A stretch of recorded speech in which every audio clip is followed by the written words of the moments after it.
نحمدہ ونصلی علی رسولہ الکریم اما بعد فاعوذ باللہ من الشیطان الرجیم بسم اللہ الرحمن الرحیم اللہم صلی علی سیدنا و مولانا محمد النبی الامی وعلی آلہ وصحبہ وبارک وسلم تسلیما کثیرا کثیرا کثیرا یا رب صلی وسلم دائما ابدا علی حبیبک خیر الخلق کلہم هو الحبیب الذی ترجى شفاعته لكل حول من الاحوال مقتحم اللہم لک الحمد کلہ ولک الشکر کلہ ولک الملک کلہ ولک الخلق کلہ بیدک الخیر کلہ والیک یرجع الامر کلہ نسألک الخیر کلہ ونعوذ بک من شر کلہ۔ یا اللہ، ہر طرح کی تعریف آپ کے لیے، سارا شکر آپ کے لیے ہے، ساری حکومت آپ کے لیے ہے، ساری مخلوق آپ ہی کی مخلوق ہے، ہم سب آپ کے عبد ہیں۔ یا اللہ، ہم آپ سے اس بات کا سوال کرتے ہیں کہ آپ ہمیں ساری خیر نصیب فرما دیں، اور ہم آپ سے اس بات کا سوال کرتے ہیں کہ آپ ہمیں ہر شر سے محفوظ فرما دیں۔ اللہم آمین۔ ہمارے لیے انتہائی شکر کی بات ہے کہ اللہ کریم نے ہمیں مسلمان پیدا کیا۔ نمبر ایک، مسلمانوں کے اندر ہم کو اللہ تعالیٰ نے یہ فکر عطا فرمائی کہ ہم اپنے دین کے لیے کچھ کریں، ہم آخرت کو بڑھانے کے لیے کچھ کریں، اور اللہ تعالیٰ نے ہم کو وہ ذرائع نصیب فرمائے جن سے کہ ہم اس مقصد کو حاصل کر سکتے ہوں۔ تو اللہ تعالیٰ کے جو انعامات ہیں ان کو اگر ہم دیکھیں، مطلب زندگی پوری انعام ہے، اس کے اندر کھانا پینا، سانس لینا، صحت، فراغت، خوشیاں، ہر چیز اللہ تعالیٰ کے انعام ہے۔ لیکن جو مخصوص انعام ہے جس کے بارے میں اللہ تعالیٰ نے فرمایا لقد من اللہ علی المؤمنین، کہ ہم نے انسانوں مومنین کے اوپر احسان کیا، یقیناً احسان کیا، من اللہ کا بڑا احسان ہے ان کے اوپر کہ جب انہی میں سے ایک رسول مبعوث کیے۔ تو یہ جو خاص احسان ہے یہ کیا ہے کہ اللہ تعالیٰ نے ہم کو اپنے حبیب صلی اللہ علیہ وآلہ وسلم کی امت میں پیدا فرمایا، پیدائشی ایمان نصیب فرمایا۔ ہمارا ایک لمحہ کفر کی حالت میں الحمدللہ نہیں گزرا۔ اللہ تعالیٰ ایسا فرما دے کہ نہ گزرے، ہمیں ہمیشہ ایمان کے اوپر رکھیں، قبر تک ہمارا ایمان سلامتی سے چلا جائے۔ آپ صلی اللہ علیہ وآلہ وسلم کی امت میں پیدا ہو کر ہمیں کیا پتہ چلا؟ آج ہم یہ کچھ بنیادی باتیں دہرائیں گے تاکہ ہمارے آگے کے جو مضامین ہیں جو ہم دہرانے لگے ہیں ان کی اہمیت ہمارے دل میں واضح ہو جائے۔ پیدائشی مسلمان ہم ہیں، ایک خزانہ اللہ تعالیٰ نے ایمان کا ہم کو ماں کی گود سے لے کے دیا ہوا ہے، لیکن جس طرح ہر خزانے کی حفاظت کی جاتی ہے اس طرح اس کی حفاظت بھی ضروری ہے، اور عموماً اس میں غلطی ہو جاتی ہے۔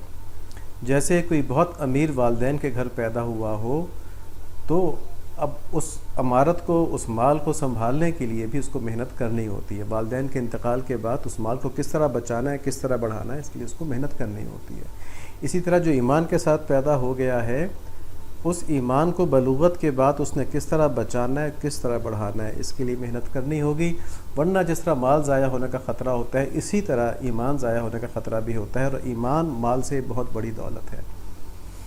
تو اسی کوشش میں ہم ہیں، اللہ تعالیٰ ہمارے ایمان کو سلامت رکھیں اور بڑھاتے رہیں، اللہم آمین۔ یہاں پر ایک بات ہے کہ ایمان یقین کا نام ہے، اور ایمان بڑھانے سے مطلب یہ ہوتا ہے کہ ایمان کی وہ کیفیت نصیب ہو جائے کہ جو ہمیں برے اعمال سے روک دے، ورنہ ایمان تو یقین ہے، جس کو اللہ تعالیٰ پر یقین ہے یا نہیں ہے، تو اس لحاظ سے تو ایمان 0-1 کی طرح ہے، ٹھیک ہے۔ لیکن اس کی انٹینسٹی کے لحاظ سے ایمان جو کمزور ایمان ہوتا ہے اس میں آدمی گناہوں سے نہیں بچ پاتا، اپنی نفس پرستی سے نہیں بچ پاتا، اور جو کامل ایمان ہوتا ہے اس میں آدمی ہر گناہ سے بچنے کی کوشش کرتا ہے، اور اللہ کا فضل ساتھ ہو تو بچ بھی جاتا ہے۔ جیسے کہ آپ صلی اللہ علیہ وآلہ وسلم نے بہت سی برائیوں کی مثال دیتے ہوئے فرمایا کہ اس وقت مسلمان جو ہوتا ہے مومن نہیں ہوتا، یعنی جس وقت کوئی چوری کر رہا ہوتا ہے تو چوری اس حال میں کر رہا ہوتا ہے کہ اس کا اس وقت ایمان نہیں ہوتا۔ تو یہاں مراد اسی طاقتور ایمان کی ہے، ٹھیک ہے، ورنہ یقین تو اس کو ہوتا ہے کہ اللہ تعالیٰ موجود ہے۔ بہرحال یہ ایک تفصیل تھی۔ اہم باتیں یہ ہیں کہ ہمیں آپ صلی اللہ علیہ وآلہ وسلم کی تعلیمات سے پتہ چلا کہ وما خلقت الجن والانس الا لیعبدون، کہ ہم نے انسانوں کو اور جنوں کو صرف اس لیے پیدا کیا کہ وہ ہماری عبادت کریں، یعنی ہم بے مقصد پیدا نہیں ہوئے، ہمارا کوئی مقصد ہے، اور اس مقصد کا انجام کیا ہے کہ یا ہم جنت میں ہوں گے یا اللہ اپنی پناہ نصیب فرمائے کوئی جہنم میں چلا جائے گا۔ اللہ تعالیٰ اس سے محفوظ فرمائے، بہت خطرناک جگہ ہے۔ اللہ تعالیٰ کفار کو بھی ایمان نصیب فرما دیں اور ان کو بھی جہنم کے عذاب سے بچا لیں۔ یہ ہماری زندگی کا سب سے بڑا چیلنج ہے. ہماری زندگی کا چیلنج یہ نہیں کہ ہمیں عزت کتنی مل رہی ہے، ہمیں رزق کتنا مل رہا ہے، ہماری صحت کس طرح کی ہے.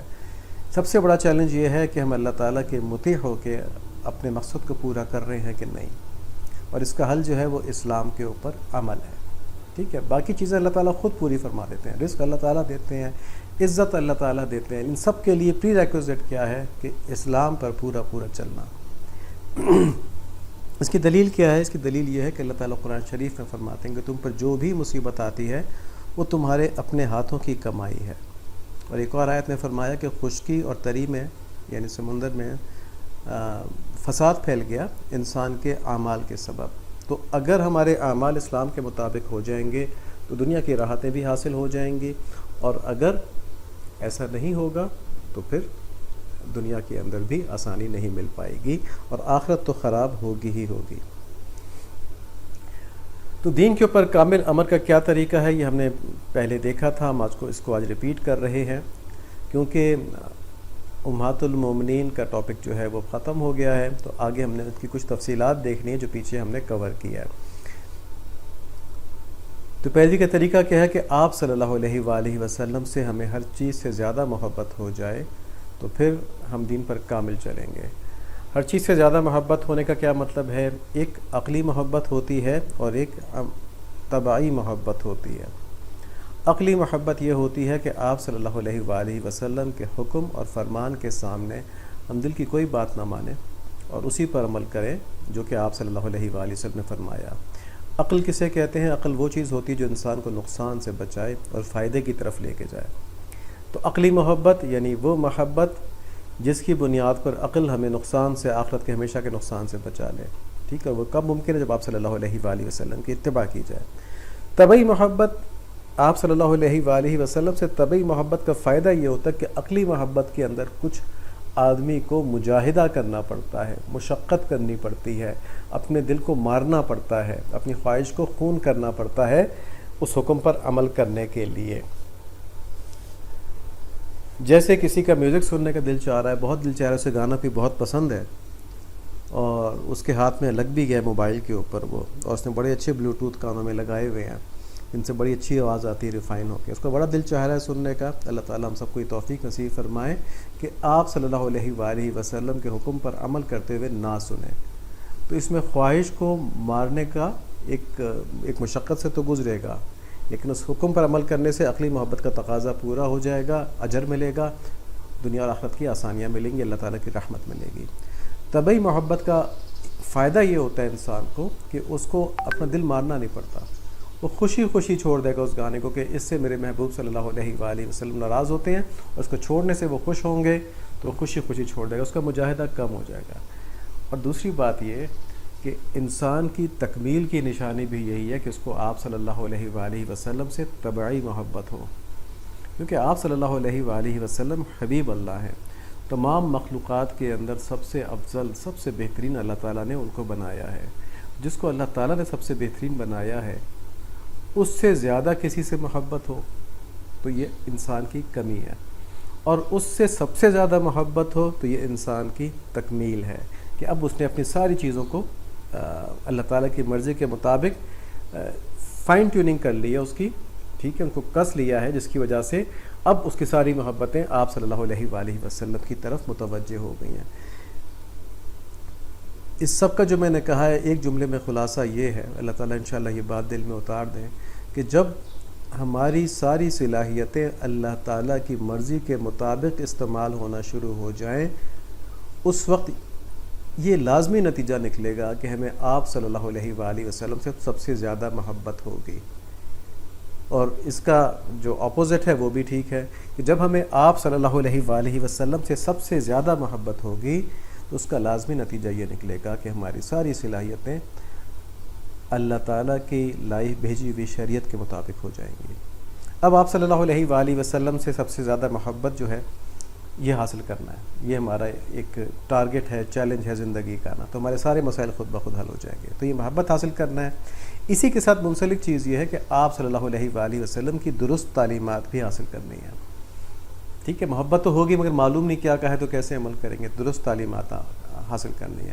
تیسری بات کہ تعلیمات پر عمل کرنے کے لیے تزکیہ کروانا ہے، یعنی عقلی محبت جسے کہتے ہیں نا، عقلی محبت میں آدمی کو قربانی کرنی پڑتی ہے، تو اس قربانی کے قابل آدمی جب ہی ہوتا ہے جب اس نے اپنا تزکیہ کروایا ہو، یعنی نفس کو قابو کرنا سیکھ لیا ہو، کہ نفس کے آگے غلام بن کے نہ کھڑا ہو کہ جو نفس کے ہے وہ کر لے گا، تو یہ تزکیہ کروانا ہو۔ تو 3 چیزیں ہو گئیں، محبت، اور اسی محبت کے ذیل میں درست علم اور تزکیہ۔ تو ہم محبت کی بات کر رہے تھے کہ آپ صلی اللہ علیہ وآلہ وسلم سے محبت، اس کے لیے درود شریف پڑھیں، سیرت مبارکہ پڑھیں، احادیث شریف پڑھیں، سنتوں کے اوپر عمل کریں۔ روزمرہ کی سنتوں پر عمل کرنا یہ بہت ضروری ہے۔ ہمارا ایک پروگرام بھی ہے الحمدللہ جس میں روزمرہ کی سنتوں کے اوپر، درود شریف کے اوپر، اور نبی صلی اللہ علیہ وآلہ وسلم کی حدیث شریف اور سیرت کی تعلیمات ہوتی ہیں۔ تو اس کے اندر اس سارے پیکٹ کو جمع کرنے کی کوشش کی، اللہ تعالیٰ اس کو صحیح طرح ہمیں چلانے والا فرما دیں، اس کی پوری برکات نصیب فرما دیں۔ تو اس میں شامل ہونے سے بھی انشاءاللہ یہ چیزیں نکھر کے سامنے آ جائیں گی۔ تو آپ صلی اللہ علیہ وآلہ وسلم کی محبت حاصل کرنے کے یہ ٹولز ہیں، اور ساتھ میں اللہ تعالیٰ سے دعا کرنا اور خواہش رکھنا، تمنا رکھنا۔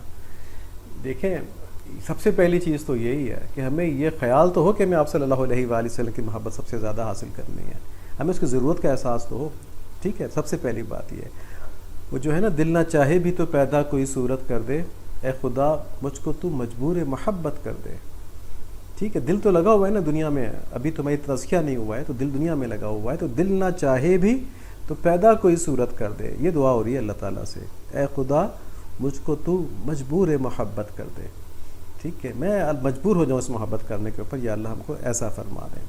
تو اللہ کی محبت، اللہ کے نبی صلی اللہ علیہ وآلہ وسلم کی محبت ایک ہی چیز ہے، ایک ہی بریکٹ میں آتی ہیں۔ آپ صلی اللہ علیہ وآلہ وسلم کی محبت کے لیے لازمی ہے، ایسے حاصل نہیں ہوگی جتنا مرضی درود شریف پڑھ لیں، جب تک کہ آپ صلی اللہ علیہ وآلہ وسلم کے محبوبین کی تکریم اور ان سے محبت نہ ہو۔ اگر آپ صلی اللہ علیہ وآلہ وسلم کے محبوبین کے ہم خیر خواہ نہیں ہوں گے، ان کی ہم تکریم نہیں کریں گے، تو یقین مانیں آپ صلی اللہ علیہ وآلہ وسلم اپنی محبت کی طرف، جب ان کو جب ان کے خدا نخواستہ کسی مطلب نبی صلی اللہ علیہ وآلہ وسلم کے دل میں کسی کی طرف سے اللہ سب کو اس کی پناہ نصیب فرمائے، کوئی تنگی آ جائے تو اس کو ان کی محبت کیسے مل سکتی ہے؟ پھر تو اللہ تعالیٰ ناراض ہو جائیں گے نا، تو پھر تو یہ نعمت نہیں ملے گی۔ تو اس لیے آپ صلی اللہ علیہ وآلہ وسلم کے محبوبین کی تکریم اور ان سے محبت لازمی ہے، ورنہ یہ چیز، یہ دولت نہیں مل سکتی۔ اس میں ہم نے صحابہ کرام رضوان اللہ علیہم کی بات کی تھی کہ آپ صلی اللہ علیہ وآلہ وسلم کے محبوبین کون ہیں؟ نمبر 1 وہ صحابہ جنہوں نے آپ صلی اللہ علیہ وآلہ وسلم کی اس جد و جہد میں، جب آپ صلی اللہ علیہ وآلہ وسلم کے ساتھ کھڑا ہونے والا کوئی نہیں تھا اس وقت، اور جب آپ صلی اللہ علیہ وآلہ وسلم دنیا سے پردہ فرما گئے تو آنے والی امت مرحومہ کی طرف دین کو پہنچانا، اس وقت آپ صلی اللہ علیہ وآلہ وسلم کی مدد کی، یہ آپ صلی اللہ علیہ وآلہ وسلم کے صحابہ کرام تھے۔ آج ان کی تفصیل دیکھیں گے انشاءاللہ۔ ایک، ان صحابہ کرام سے محبت اور ان کی تکریم، ان کی تعظیم۔ دوسرا، امت محمدی صلی اللہ علیہ وآلہ وسلم سے محبت، اسے امت وسطیٰ قرآن شریف میں کہا گیا ہے، یعنی درمیان کی امت جو اللہ تعالیٰ گواہ بنا کے بلائیں گے۔ یہ بہت بڑا اعزاز ہے اس امت کے لیے، اور اس امت پہ نبی صلی اللہ علیہ وآلہ وسلم کو۔ اور دوسرا لقب کیا دیا ہے؟ خیر الامہ، خیر امہ، خیر امہ اس کو اس لیے کہا ہے کہ آگے قرآن شریف کے اندر ہے کہ تم لوگوں کو خیر کی طرف بلاتے ہو اور برائی سے روکتے ہو، ٹھیک ہے۔ تو میں اللہ تعالیٰ نے بہترین امت بنا کے بھیجا ہے، کھڑا کیا ہے، تم لوگوں کو خیر کی طرف بلاتے ہو اور برائی سے روکتے ہو۔ تو آپ صلی اللہ علیہ وآلہ وسلم کی امت سے محبت کا تقاضا کیا ہوا کہ ہم لوگوں کو، خاص طور پہ مسلمانوں کو، خیر کی طرف بلائیں۔ شیطان اور اس کے اعلی کار جو مسلمان نہیں ہیں، کفار ہیں، ان کے پاس کیا ٹولز ہیں؟ ان کے پاس میڈیا ہے، ان کے پاس تمام چیزیں ہیں جو دنیا کی طرف اٹریکٹ کرتی ہیں۔ میٹیریلزم اس وقت اپنی انتہا کو ہے، معراج پہ ہے، تو یہ چیزیں مسلمانوں کو اٹریکٹ کر کے اللہ تعالیٰ سے غافل کرتی ہیں۔ ہماری خیر خواہی کیا ہوگی امت کے ساتھ کہ اپنے آپ کو بھی ہم درست کریں، اپنے آپ کو بھی ہم بچائیں، اپنا بھی تزکیہ کریں، اور اپنے ساتھ جو ہمارے مسلمان بھائی بہن ہیں ان کے اوپر بھی اس لحاظ سے محنت کی جائے۔ تو اس میں پہلے اپنے اوپر کرنا ہے، ہم خود ہی اس قابل نہیں ہوں گے تو کسی اور کو کہاں لے کے جا سکتے ہیں۔ تو جب اپنا تزکیہ بھی کر رہے ہوں تو اس میں ایک پیاری سی نیت کر لیں کہ یہ میں اس لیے کر رہا ہوں تاکہ نبی صلی اللہ علیہ وآلہ وسلم کی امت میں مجھ جیسا داغ نہ باقی ہو۔ خوبصورت ہو نبی صلی اللہ علیہ وآلہ وسلم کی امت، میری وجہ سے جو شر پھیل رہا ہے وہ رک جائے، تو اپنے اصلاح کی نیت بھی ہو گئی اور امت کی خوبصورتی کی نیت بھی ہو گئی، تو اس پہ انشاءاللہ ثواب پوری امت کی خیر خواہی کا ملے گا۔ صحابہ کرام کے اوپر ہم بات کر رہے تھے، امت کے اوپر ہم بعد میں جائیں گے۔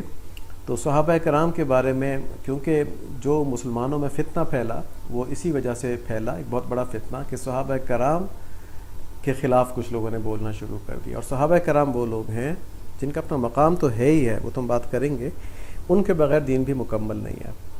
تو عام مسلمانوں کو صحابہ کرام کے درجات کے بارے میں یہ معلوم ہونا چاہیے، اور یہ ان کے لیے کافی ہے، اسے زیادہ تجسس نہ کریں کہ فتح مکہ سے پہلے مسلمان ہونے والے صحابہ جو ہیں وہ فتح مکہ کے بعد ہونے والے مسلمان صحابہ سے افضل ہیں، اور فتح مکہ میں جو سے پہلے مسلمان ہوئے وہ صحابہ جو ہیں ان میں صلح حدیبیہ والے صحابہ افضل ہیں، اور صلح حدیبیہ کے جو صحابہ ہیں ان میں وہ صحابہ افضل ہیں جو غزوہ بدر میں شریک ہوئے، اور بدری صحابہ رضوان اللہ علیہم میں افضل حضرات عشرہ مبشرہ ہیں، یعنی وہ 10 حضرات جن کو آپ صلی اللہ علیہ وآلہ وسلم نے جنت کی بشارت دی۔ اور عشرہ مبشرہ میں خلفائے راشدین، 4 خلفاء، حضرت ابوبکر صدیق رضی اللہ تعالیٰ عنہ، حضرت عمر رضی اللہ تعالیٰ عنہ، حضرت عثمان رضی اللہ تعالیٰ عنہ، حضرت علی کرم اللہ وجہ، یہ افضل ہیں۔ اور خلفائے راشدین میں سب سے افضل شخصیت اہل سنت والجماعت کی تحقیق کے مطابق حضرت ابوبکر صدیق رضی اللہ تعالیٰ عنہ ہے۔ ٹھیک ہے، بس یہ بات جان لینا کافی ہے، اور اس سے زیادہ کی تردد میں نہیں پڑھنا چاہیے۔ اب اس جو ہم نے کیٹیگرائزیشن کی افضلیت کی، اس کے اندر صحابہ کو اہل بیت کو کمپیئر نہیں کیا گیا، ٹھیک ہے، کیونکہ وہ ایک الگ نسبت سے ہے، وہ ایک الگ ذوق ہے۔ آپ صلی اللہ علیہ وآلہ وسلم سے گھریلو اور نسبی تعلق ہونے کی وجہ سے، یعنی آپ صلی اللہ علیہ وآلہ وسلم کے خاندان سے تھے، اہل بیت کا مقام ہی کچھ اور ہے، ٹھیک ہے، وہ باقی صحابہ سے مختلف ہے۔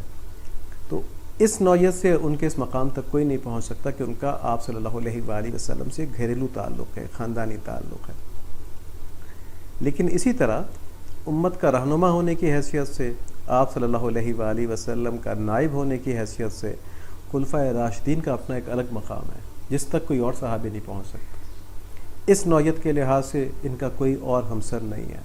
تو آپ نے دیکھا کہ مختلف کریکٹرسٹکس کی وجہ سے آپ صلی اللہ علیہ وآلہ وسلم سے مختلف تعلق کی نوعیت کی وجہ سے، ٹھیک ہے نا، آپ صلی اللہ علیہ وآلہ وسلم سے تعلق کی نوعیت کیا ہے؟ بہت سی نوعیتیں ہو سکتی ہیں، انفائنائٹ یہ چیز ہو سکتی ہے، غیر محدود۔ دیکھیں، ایک تعلق وہ ہے کہ آپ صلی اللہ علیہ وآلہ وسلم کی اولاد میں سے ہیں اہل بیت، ایک تعلق وہ ہے کہ آپ صلی اللہ علیہ وآلہ وسلم کی ازواج مطہرات ہیں، ٹھیک ہے، ان کو بھی اہل بیت میں قرار دیا جاتا ہے۔ ایک تعلق وہ ہے کہ آپ صلی اللہ علیہ وآلہ وسلم کی جنگوں میں آپ کے ساتھ ہیں، مجاہدین ہو گئے۔ ایک تعلق وہ ہے کہ آپ صلی اللہ علیہ وآلہ وسلم سے علم سیکھ کے آگے پہنچانے والے ہیں، ٹھیک ہے، تو یہ محقق صحابہ کرام ہو گئے، فقیہ صحابہ کرام ہو گئے۔ ایک تعلق یہ ہے کہ جب آپ صلی اللہ علیہ وآلہ وسلم اکیلے ایک جد و جہد کر رہے تھے، اس وقت جو ان کے ساتھ جماعت تھی چند لوگوں کی، ایک وہ تعلق ہے۔ ایک تعلق وہ ہے کہ آپ صلی اللہ علیہ وآلہ وسلم کس کو اپنا کتنا قریب سمجھتے ہیں، کس کو کتنی اجازت دیتے ہیں۔ جیسے صحابہ کرام فرماتے تھے کہ جب آپ صلی اللہ علیہ وآلہ وسلم کے سامنے ہوتے تھے تو ہمارے سر جھکے ہوئے ہوتے تھے، ہم میں سے کسی کی ہمت نہیں ہوتی تھی کہ ہم آپ صلی اللہ علیہ وآلہ وسلم کے چہرہ مبارک کی طرف دیکھ سکیں یا آپ صلی اللہ علیہ وآلہ وسلم سے کوئی بات کر سکیں۔ اس وقت صرف حضرت ابوبکر صدیق رضی اللہ تعالیٰ عنہ، حضرت عمر رضی اللہ تعالیٰ عنہ ایسے صحابہ تھے جو آپ صلی اللہ علیہ وآلہ وسلم کو دیکھتے بھی تھے، اور ان کو دیکھ کے آپ صلی اللہ علیہ وآلہ وسلم مسکراتے تھے، اور وہ آپ صلی اللہ علیہ وآلہ وسلم کو دیکھ کے مسکراتے تھے۔ تو یہ تھوڑا سا بے تکلفی کا تعلق تھا، تو ان کا اس لحاظ سے کوئی ہمسر نہیں ہے۔ تو ہر تعلق کے لحاظ سے ہر صحابی کو ایک مختلف نوعیت کا نبی صلی اللہ علیہ وآلہ وسلم کے ساتھ تعلق ہے۔ ہمارا کام یہ ہے کہ ہم ان سب تعلق کی عزت کریں، ہم ان سب صحابہ کی عزت کریں، ہم ان میں سے کسی کے خلاف نہ ہوں۔ آپ صلی اللہ علیہ وآلہ وسلم کے قرب اور اخلاص کے لحاظ سے احادیث کی روشنی میں اہل سنت والجماعت حضرت ابوبکر صدیق رضی اللہ تعالیٰ عنہ کو سب سے بلند مانتے ہیں، ٹھیک ہے، تو اس میں ہمیں کوئی اعتراض کرنے کی ضرورت نہیں ہے۔ اگر ہم یہ سمجھتے ہیں کہ صحابہ میں کسی کو کسی سے بلند نہیں کہنا تو ہم نہ کہیں، ہم چپ کر جائیں، ٹھیک ہے، لیکن یہ بات ہے کہ حضرت ابوبکر صدیق رضی اللہ عنہ سب سے قریبی تعلق رکھتے تھے آپ صلی اللہ علیہ وآلہ وسلم سے، اور عجیب تعلق تھا۔ آپ نے حدیث سنی، جامع جواد صاحب نے سنائی کہ آپ صلی اللہ علیہ وآلہ وسلم نے فرمایا کہ میں نے جس نے مجھ پر جو احسان کیا تھا میں نے اس کا بدلہ اتار دیا، سوائے ابو بکر کے رضی اللہ تعالیٰ عنہ، کہ ان کا بدلہ اللہ تعالیٰ اتاریں گے. ٹھیک ہے، صدیق تھے، اور ترمذی شریف کی روایت ہے. اب یہ جو ہم نے کیٹیگرائزیشن کی ہے اور کچھ تفصیلات بتائی ہیں، اس کے بعد ہمیں یہ جاننا چاہیے کہ آپ صلی اللہ علیہ وآلہ وسلم کے تمام صحابہ محبوب تھے. ٹھیک ہے، اگر ہمیں آپ صلی اللہ علیہ وآلہ وسلم سے محبت ہے تو لازمی ہے کہ ہمیں تمام صحابہ سے محبت ہو. طبعی طور پہ کسی سے کم ہوگی، کسی سے زیادہ ہوگی، وہ ایک الگ بات ہے. ٹھیک ہے، کہ محبت ہمیں سب سے ہو. اور احتیاط اس چیز میں ہے کہ اگر ہم کسی ایک صحابی کی محبت میں کسی دوسرے صحابی کی برائی کر دیں، ٹھیک ہے، تو یہ آپ صلی اللہ علیہ وآلہ وسلم کے ایک محبوب کی برائی کرنا ہوگا. تو کتنا بڑا گناہ ہوگا، کتنا بڑا جرم ہوگا، سوچیں. ٹھیک ہے، اس کو اس طرح سمجھ لیں کہ ایک مثال ہے. اس کا مطلب یہ حقیقی طور پہ ریفلیکٹ تو نہیں کر سکتی اس چیز کو، لیکن سمجھانے کے لیے ہے کہ ایک باپ کے دو بیٹے ہیں. اب باپ کے تو دونوں بیٹے ہیں، دونوں پسند ہیں، کسی بیٹے میں کوئی خوبی زیادہ ہے، کسی بیٹے میں کوئی خوبی زیادہ ہے. ٹھیک ہے، اب اگر کوئی تیسرے محلے کا آدمی آ کے کہتا ہے کہ بھئی یہ جو فلاں بیٹا ہے نا، بڑا بیٹا اکبر، یہ اصغر سے زیادہ اچھا ہے، تو یہاں تک تو کوئی بات نہیں، اکبر سے اصغر زیادہ اچھا ہے اگر تو. لیکن اگر یہ کہا کہ اکبر اصغر سے زیادہ اچھا اور اصغر میں تو یہ برائیاں ہیں، اصغر تو اس طرح برا ہے، تو باپ کہے گا میں نے تربیت کی اپنے بچوں کی اور مجھے ان میں کوئی خرابی نظر نہیں آتی، اور تم آ کے بتا رہے ہو کہ میرے چھوٹے بیٹے میں یہ خرابی ہے، تو باپ کو دکھ تو پہنچے گا. ٹھیک ہے، اور ہم یہ کہیں کہ نبی صلی اللہ علیہ وآلہ وسلم نے ان مقدس نفوس کی تربیت فرمائی، اور یہ عام لوگ نہیں تھے، یہ وہ لوگ تھے کہ جنہیں اللہ تعالیٰ نے چنا تھا. اللہ تعالیٰ نے کس کام کے لیے چنا تھا؟ کہ نبی صلی اللہ علیہ وآلہ وسلم کے صحابی بن جائیں. یہ چنے ہوئے لوگ تھے، اس دور کے بہترین لوگ تھے اپنے روحانی لحاظ سے، کیونکہ اپنے حبیب کا ساتھی اللہ تعالیٰ نے ہر غیرے کو نہیں بنانا تھا. تو ایسے چنے ہوئے لوگوں کی تربیت جب آپ صلی اللہ علیہ وآلہ وسلم نے کی، تو پھر چاہے وہ فتح مکہ سے پہلے کے ہوں، چاہے وہ فتح مکہ کے بعد کے ہوں، ان کے بارے میں، ان کی شان میں کوئی غلط بات کر دینا، یہ آپ صلی اللہ علیہ وآلہ وسلم پر اعتراض ہو جائے گا.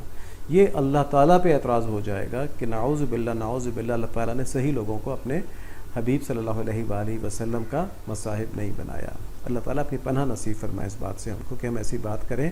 لیکن شیطان نے کچھ لوگوں کو اس کام پہ لگایا ہوا ہے، اور وہ اپنے اعمال نظر انداز کر کے صحابہ کے بیچ میں فیصلے کرتے پھرتے ہیں. اللہ تعالیٰ ہمیں اس شر سے محفوظ فرمائے. دیکھیں، صحابی کا رتبہ جو ہے یہ کسی کو محنت سے نہیں مل سکتا، یہ اللہ تعالیٰ کی طرف سے خاص عنایت ہے. اب کوئی صحابی نہیں بن سکتا. ٹھیک ہے جی، یہ اللہ تعالیٰ کی طرف سے عنایت کردہ ایک رتبہ تھا جو اس وقت مل گیا. اب جتنی مرضی محنت کر لیں، ولی اللہ تو بن سکتے ہیں اللہ کے فضل سے، لیکن صحابی بننے کے راستے مسدود ہو چکے ہیں، ختم ہو چکے ہیں. تو بس یہ وہی لوگ تھے، تو ان سے سب سے محبت کرنی چاہیے. جو بعد کے علماء نے صحابہ کرام کی درجہ بندی کی تو اس کی بہت سی دینی وجوہات ہیں، دینی ضروریات ہیں اس کی بہت سی. جیسے فقہی معاملات کے اندر یہ دیکھنا تھا کون سا صحابی زیادہ فقیہ ہے، تو فقاہت کے لحاظ سے ان کی درجہ بندی کر لی تاکہ کس کی روایت کو کس کی روایت پر ترجیح دینی چاہیے. تو حضرت عبداللہ بن مسعود رضی اللہ تعالیٰ عنہ فقیہ صحابی ہیں، حضرت علی رضی اللہ تعالیٰ عنہ فقیہ صحابی ہیں، اسی طرح حضرت عبداللہ بن عمر رضی اللہ تعالیٰ عنہ یہ فقیہ صحابی ہیں، خلفائے راشدین فقہا ہیں. ٹھیک ہے جی، تو اس لحاظ سے درجہ بندی کرنا یہ ایک دینی ضرورت تھی، اسی لیے اسی طرح سے اور باتیں بھی ہیں. لیکن یہ یاد رکھیں کہ فضیلت یا مرتبے میں کسی ایک صحابی کو کسی دوسرے صحابی پہ فوقیت دینا یہ ایک الگ بات ہے. ٹھیک ہے، لیکن کسی ایک صحابی کے لیے کسی دوسرے صحابی کی اہانت کرنا، ٹھیک، ان کو برا بھلا کہنا، یہ انتہائی جہالت ہے، انتہائی جہالت ہے اور بہت بڑا گناہ ہے، اور اس پر ایمان سلب ہونے کا خطرہ ہے.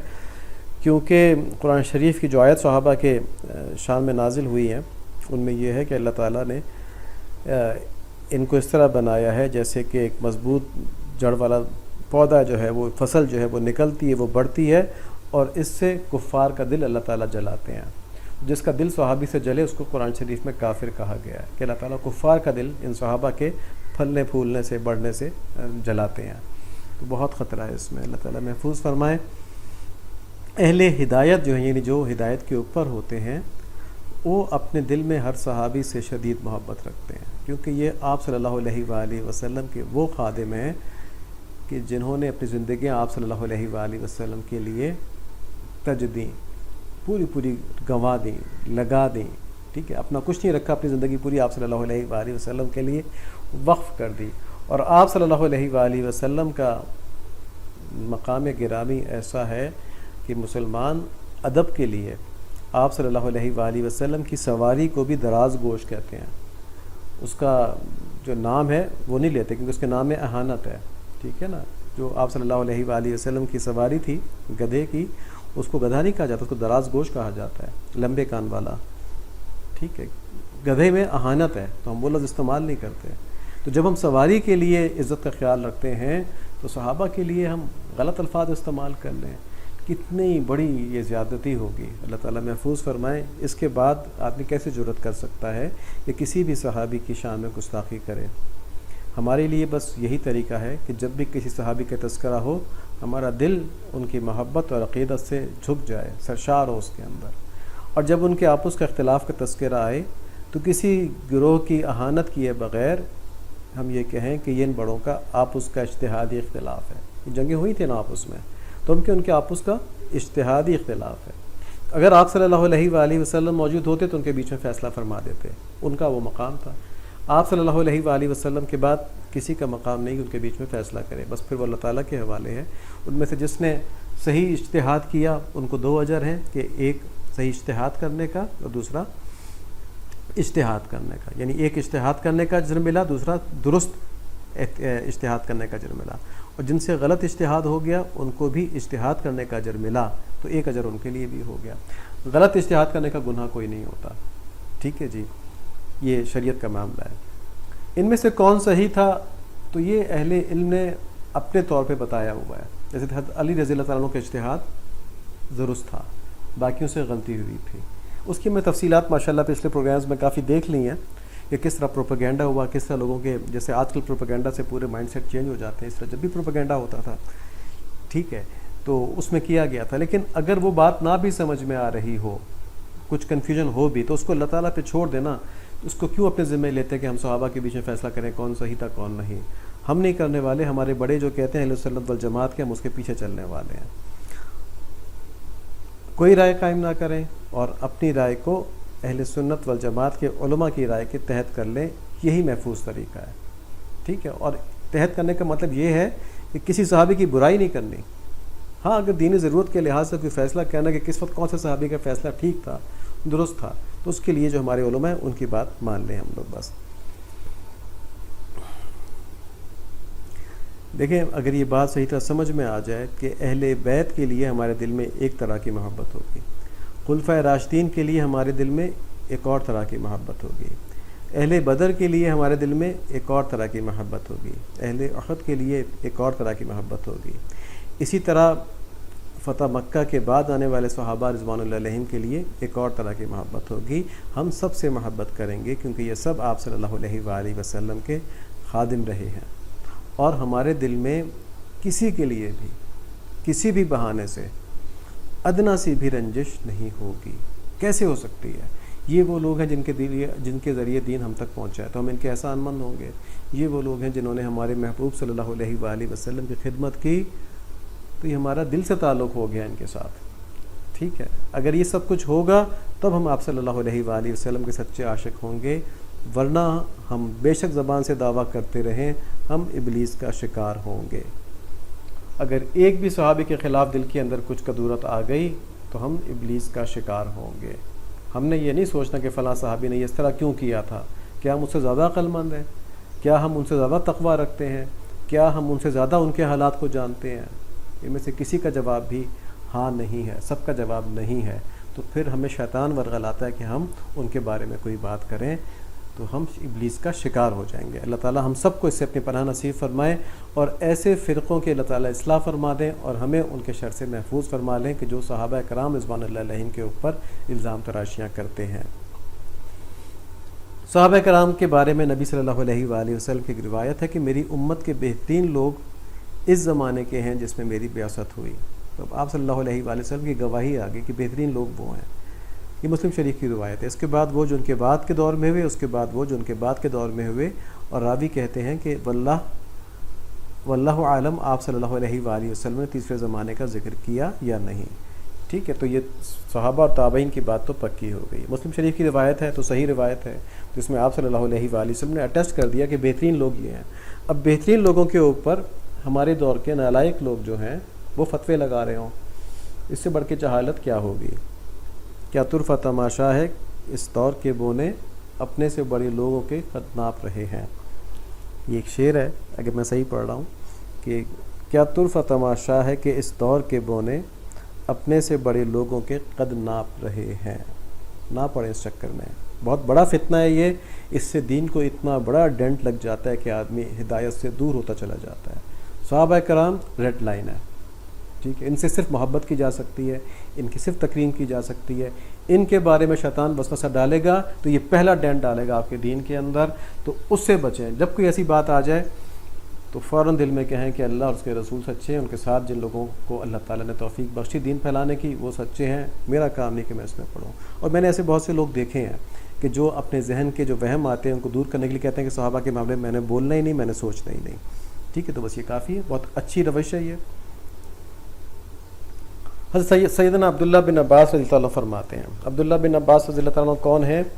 حضرت عباس رضی اللہ عنہ کے بیٹے. اب یہ ان کا قول ہے کہ اصحاب رسول کو برا بھلا مت کہو، ان کی رسول اکرم صلی اللہ علیہ وآلہ وسلم سے ایک گھڑی شرف صحبت تمہاری 40 سال کے اعمال سے بہتر ہے، نیکی کے اعمال سے بہتر ہے.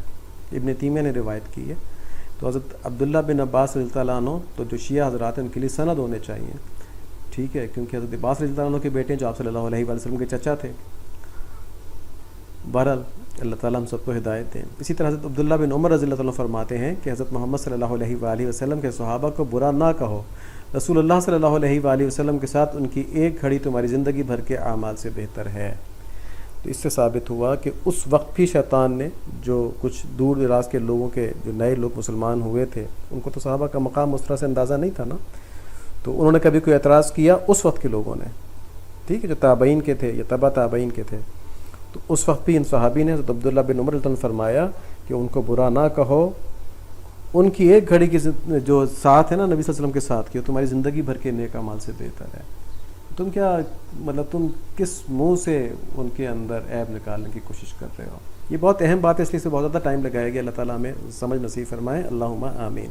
اللہ تعالیٰ ہمیں اپنے حبیب صلی اللہ علیہ وآلہ وسلم کے جملہ محبوبین سے کامل محبت اور عقیدت نصیب فرما دیں، اور اسے ہماری دنیا اور آخرت کی خوبصورتی کا ذریعہ فرما دیں. اللہم آمین. سب لوگ اس پہ آمین کہہ دیں.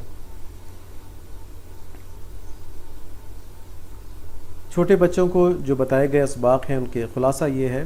ایمانداری کی بات آج کل ہو رہی ہے. ایمانداری انفرادی اور اجتماعی ترقی کا ذریعہ ہے. نمبر 1، ایمانداری سے شخصیت میں اعتماد آتا ہے، کیونکہ آدمی نے کوئی غلطی نہیں کی ہوتی نا تو اس کو اعتماد ہوتا ہے کہ میں جو کر رہا ہوں میں ٹھیک کر رہا ہوں. اس نے کوئی 2 نمبری نہیں کی ہوتی. اور جو فراڈیہ ہوتا ہے وہ ڈرتا ہی رہتا ہے. معاشرے میں باہمی اعتماد ہوتا ہے، خیر خواہی پیدا ہوتی ہے. اس سے پچھلی دفعہ بات ہو گئی ہے، اور اس کے بغیر نہ انفرادی ترقی ممکن ہے نہ اجتماعی ہے. اور بےایمانی سے دوزخ کا راستہ کھل جاتا ہے، کیونکہ اس میں مخلوق کی حق تلفی ہوتی ہے.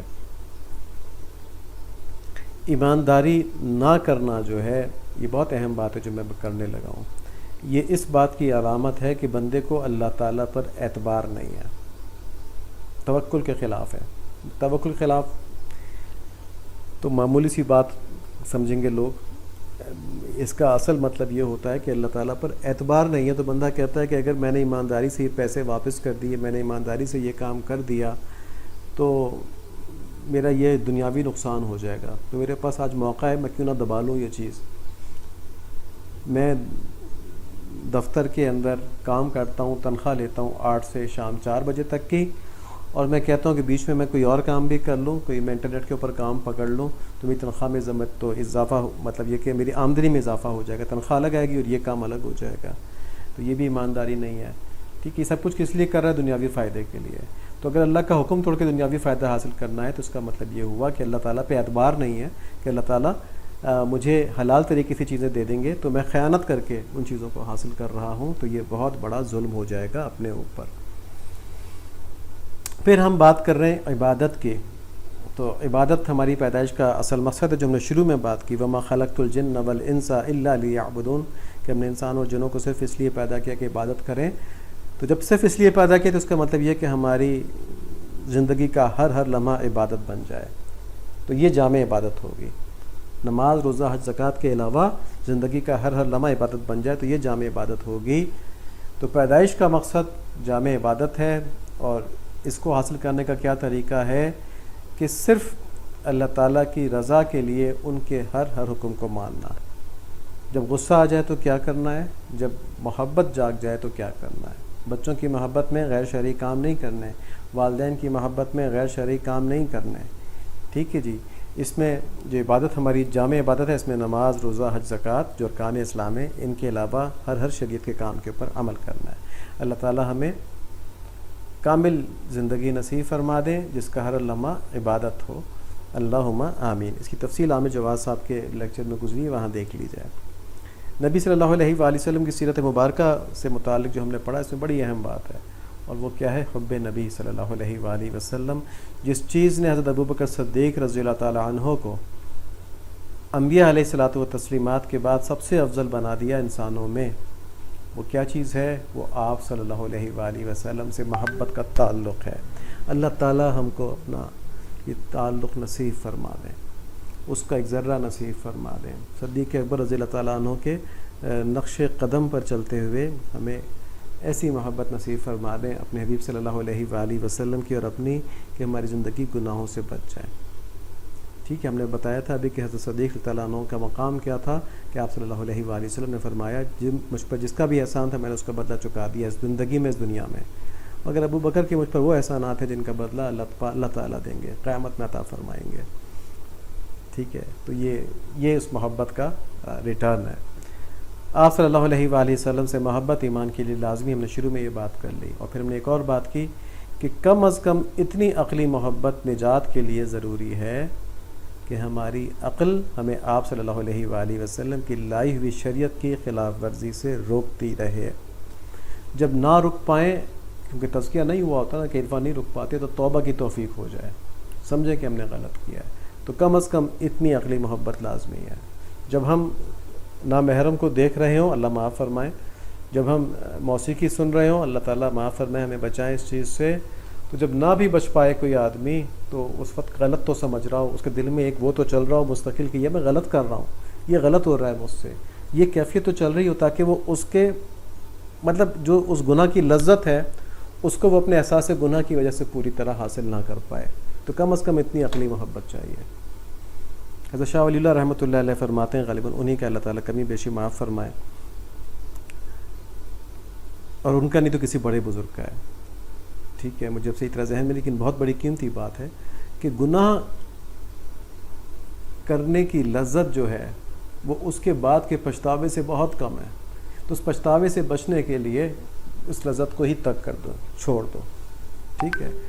تو جب آپ کے دل میں اتنی عقلی محبت آ جائے تو اس کا مطلب یہ ہے کہ اب طبعی محبت جو ہے وہ بھی اپنے عروج کو پہنچ گئی، اور طبعی محبت کیا ہے کہ آپ صلی اللہ علیہ وآلہ وسلم سے اتنی محبت ہو جائے کہ ان کے کسی بھی حکم کو توڑنے کی ہمت ہی نہ ہو، دل میں وسوسہ سا پیدا اور ختم ہو جائے کہ نہیں یہ کام تو نہیں سکتا، مطلب میوزک کا خیال سے آیا کہ سن لوں، لیکن پھر یہ کیسے ممکن ہے میں سن لوں نا، یہ تو اللہ تعالیٰ جو ہے یہ ناراض ہو جائیں گے اس کے اوپر، ٹھیک ہے، تو بس وہ وسوسے کی حد تک ہی رہے، اس پہ عمل نہ ہو سکے۔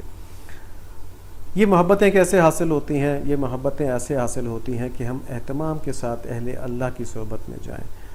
ایک بزرگ فرماتے ہیں کہ اللہ تعالیٰ کی محبت حاصل کرنے کا آسان طریقہ بتا دوں، تو ان کا بتائیں، ان کا کہ اہل محبت سے، یعنی محبت کی دکانوں سے حاصل کر لو۔ ان کا محبت کی دکانیں کون سی ہیں؟ تو ان کا اہل اللہ کے دلوں میں اللہ تعالیٰ کی، ان کے رسول صلی اللہ علیہ وآلہ وسلم کی محبت ہوتی ہے نا، تو پھر وہی دکانیں ہوئی نا۔ یہ محبت آپ کو بازار سے تھوڑی مل جائے گی، یہ محبت کسی برانڈڈ شاپ سے تھوڑی مل جائے گی، ٹھیک ہے، کسی شاپنگ ایریا سے، کسی مال سے تھوڑی مل جائے گی، یہ محبت اہل اللہ کے دل سے ملے گی، کیونکہ یہ وہیں پر ہوتی ہے، یہ کہیں اور نہیں ہوتی۔ تو ان کی صحبت میں بیٹھ کے وہ محبت حاصل کرتے ہیں، تو پھر یہ محبت کے خزانے کھلنا شروع ہو جاتے ہیں، پھر ہمارے ارد گرد ہر جگہ سے اللہ تعالیٰ کی محبت آ رہی ہوتی ہے۔ ایک دفعہ یہ پلگ ہٹ جائے نا اللہ کی صحبت میں بیٹھ کے، تو پھر قرآن شریف سے یہ محبت آ رہی ہوتی ہے۔ پھر ہمارے ساتھ جب کوئی اچھا حال پیش آتا ہے تو یہ محبت آ رہی ہوتی ہے۔ جب پھر ہم کسی نماز کو اچھی طرح پڑھ لیتے ہیں تو پھر یہ محبت آ رہی ہوتی ہے۔ اور یہاں پر ایک بات واضح ہے کہ اللہ کی محبت اور اللہ کے رسول صلی اللہ علیہ وآلہ وسلم کی محبت ایک ہی چیز ہے، یہ الگ الگ نہیں ہے، ٹھیک ہے۔ اگر اللہ سے محبت ہوگی تو آپ صلی اللہ علیہ وآلہ وسلم سے لازمی محبت ہوگی، اور آپ صلی اللہ علیہ وآلہ وسلم سے محبت ہوگی تو یہ ممکن ہی نہیں کہ اللہ تعالیٰ سے محبت نہ ہو، ٹھیک ہے۔ تو یہ دو الگ الگ چیزیں نہیں ہیں۔ اللہ تعالیٰ ہمیں نصیب فرما دے، ہمارے دین کو کامل فرما دیں، اس میں ہماری مدد فرما دیں کہ ہمارے بس میں یہ چیز نہیں ہے، لا حول ولا قوت الا باللہ العلی العظیم، کہ کوئی طاقت نہیں، کوئی قوت نہیں جو ہمیں نیکی پر چلا سکے اور ہمیں برائی سے بچا سکے۔ سبحانک اللہم وبحمدک، اشہد ان لا الہ الا انت استغفرک واتوب الیک۔ یا اللہ ہماری ساری امیدیں آپ سے وابستہ ہیں، یا اللہ ہم اپنے آپ سے مایوس ہیں، اپنی کمزوریوں سے مایوس ہیں، اپنے ہم احوال سے مایوس ہیں، یا اللہ ہمیں صرف آپ بچا سکتے ہیں، یا اللہ ہمیں بچا لیجئے، ہمیں ایسا فرما دیجئے کہ آپ ہمیں پسند کرنے لگیں، آپ کے حبیب صلی اللہ علیہ وآلہ وسلم ہمارے اعمال سے خوش ہو جائیں، یا اللہ ہمارے اعمال جب ان کے سامنے پیش ہوں تو وہ مسکرا پڑیں، یا اللہ ہمیں ایسا فرما دیجئے، ہمارے بس میں نہیں کہ ہم ایسے ہو جائیں، یا اللہ ہمیں معاف فرما دیجئے، اور اپنا خصوصی رحم، اپنا خصوصی فضل، یا اللہ جو ہماری تمام کمیوں کو، ہماری تمام کوتاہیوں کو، یا اللہ ان کو کور کر کے، ان کو دھو کے، یا اللہ ہر چیز پر حاوی ہو کے، یا اللہ ہم کو بچا لے، ہم کو صحیح معنوں میں زندگی گزارنے والا کر دے، ہمیں آپ صلی اللہ علیہ وآلہ وسلم کی کامل اتباع مل جائے، ہمیں ایسا فضل اور ایسا رحم نصیب فرما دیجئے۔ اللہم آمین بحرمت النبی الکریم علیہ وعلی آلہ الصلاۃ والتسلیم۔ السلام علیکم ورحمۃ اللہ وبرکاتہ۔